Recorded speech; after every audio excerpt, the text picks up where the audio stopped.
бронированный оны. Мына инкассаторды угон жасауға тырысқан ба, сондай бірдеңе. Замогы жоқ, иммобилайзердің антеннасы жоқ. Ондай перемешкі тыққан автоэлектриктер. Замок қайда десем білмеймін дейді. Есті алып қойған, короче. Осы естіда жатыр. Замок өзімен кемеген, короче. Енді бұған оталдыру үшін бізде пуштарт жалғаймыз. Пуштарт жалғаймыз. Мынаған антенна жоқ, енді антенна табылмайды оған. Екі проводный екен.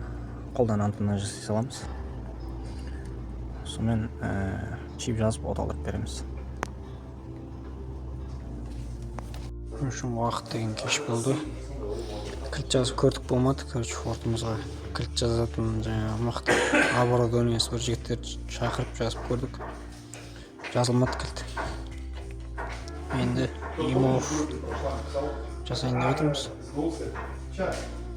Компьютерін аштық қазір.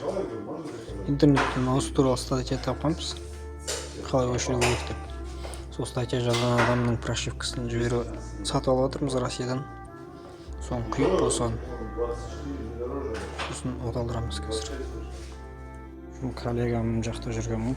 Сонымен үйге барып прошивать етпей, осы жерде прошивать етіп отырмын.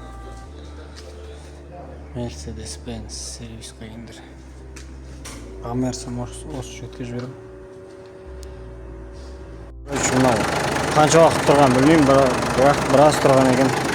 Оталдырдық машинасын. Пуштарт жалғап қойдық. Мына жерге аралар ясақ қойған. Машина оталып тұр. Иммобилайзер өшірдік. Проблемасын шештік. Үсті қалып келген екен.